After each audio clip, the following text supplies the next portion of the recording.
The Master Sword is no more. Destroyed, demolished, broken, vanquished, corrupted. Link will no longer have access to the weapon or its unique powers in the sequel to Breath of the Wild. In fact, he won't even have a sword.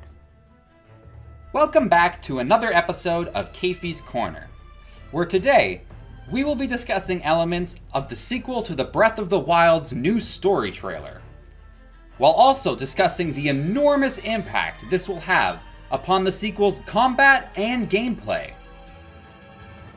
Can you imagine an entire Zelda game with not only no Master Sword, but no other types of hand-to-hand weapons? Luckily you don't have to, because Nintendo has got us all covered. We start off the beginning of the trailer, with Link's sword arm quickly being taken over by the Malice. It not only overwhelms his entire arm, it also corrupts the item he is clutching tightly inside of it. Now why wouldn't Link just drop whatever he's holding? Well, because it is an item of utmost importance. Something he shares a strong spiritual connection towards. Something he would risk his life, or his arm, to try and hold on to. His Master Sword. Just think about it.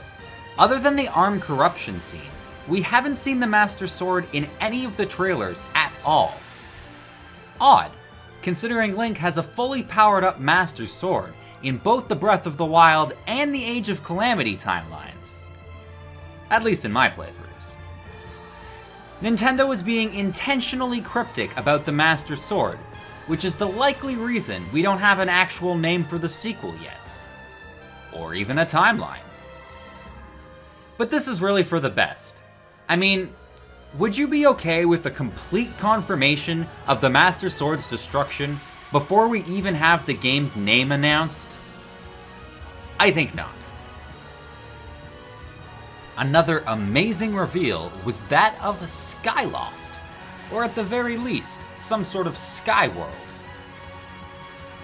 Now, we all knew that Skyward Sword was going to play an integral role in the sequel, but this confirmation helps to raise the excitement of diving right back into the first game in the Legend of Zelda timeline.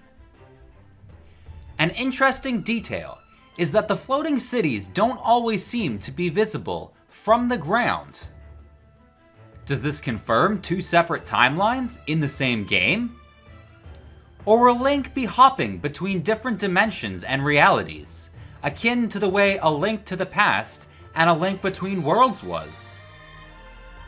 With Nintendo pushing Age of Calamity hard, even well after its release date, and with the inclusion of the new DLC, Pulse of the Ancients, don't be surprised if we see a combination of both timelines and realities converging together. Time travel in the Legend of Zelda series is a bit of a staple after all.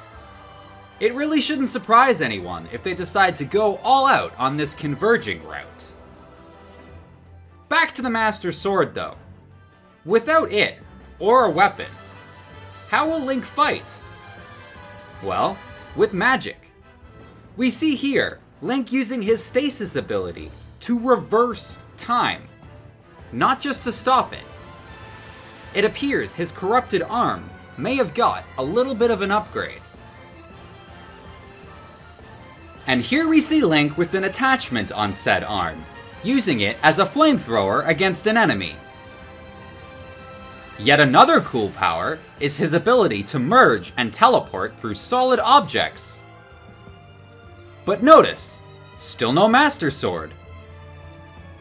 Ganondorf basically said, I'm not going through this crap again, so he corrupted Link's sword, either destroying it, damaging it to nearly beyond repair, or perhaps the most sinister of all, wielding the Master Sword for his own use. Do you think we will see the Master Sword in Link's possession in the sequel to Breath of the Wild? And if yes, for how long? Let me know in the comment section below, And don't forget to hit like and subscribe if you enjoyed this video. My name is Keifi, and I will see you later with yet another Breath of the Wild 2 theory video.